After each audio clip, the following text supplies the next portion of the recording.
Hello, my name is Caroline Lorio, and I found this really cool paper about how bioluminescence affects diversification rates in marine fish.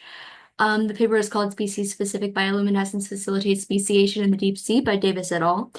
And I'd like to start by asking you a question. What do you think the most numerous vertebrate in the entire Earth is? You might think chickens, maybe people, but actually, it's a random kind of bioluminescent fish that you've never heard of.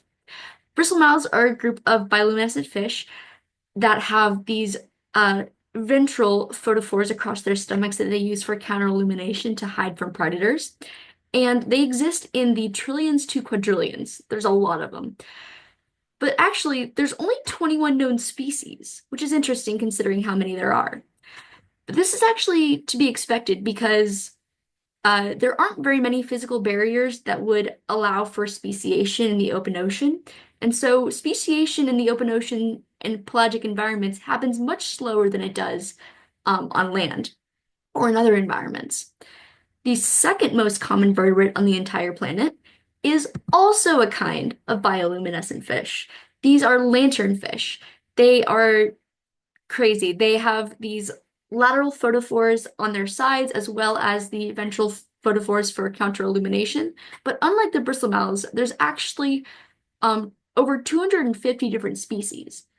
So why would two fish that are comparable in size and ecological niches, why would they be so much more diverse than each other? Sorry, why would lanternfish be so much more diverse? Well, that's what these researchers wanted to look into. And they also wanted to look into how the lanternfish bioluminescent played a role in their diversification. Notice that they have the lateral photophores and the dorsal ventral photophores. So yeah, why there's so many species of lanternfish and how does their bioluminescence play a role in it? First thing the scientists in this paper did was they looked into the average diversification rates of ray-finned fish. They wanted to know that these lanternfish are in fact diversifying at a faster rate than the average group of fish, and they found that yes, they are diversifying way faster than other kinds of bioluminescent fish, and they're also they're another kind of bioluminescent fish that is diversifying way faster are dragonfish, which also have those lateral photophores. So how does the fact that these fish have lateral photophores play into them diversifying so fast? So to look into this, researchers noticed the patterns between different species of lanternfish, and they found that across members of the same species, lanternfish showed very consistent lateral photophore positioning.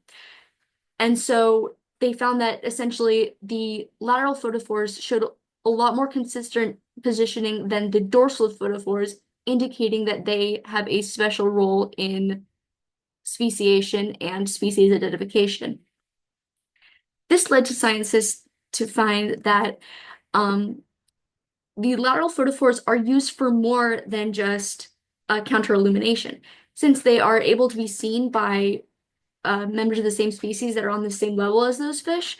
They concluded that species-specific signaling was actually occurring between these species, and since these signals and positioning of the photophores is species-specific, it created a boundary without any physical boundaries.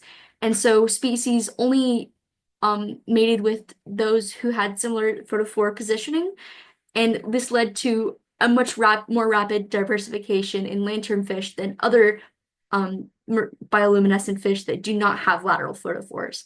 So yeah, it's pretty cool. Lanternfish, they're kind of like fireflies of the sea. This paper was one of the first to acknowledge that they actually use their photophores for communication as well as counter illumination. And something as like simple as bioluminescence can actually cause speciation in some species. I thought that was really cool. I think that in the grand scheme of things, there are so many, I think about 54% of all fish have some kind of bioluminescence. So if we can apply this sort of thing to, say, the second most numerous organism, organisms on the entire planet, we can absolutely apply the lessons that we learned from this to other species of fish and other species of bioluminescent organisms.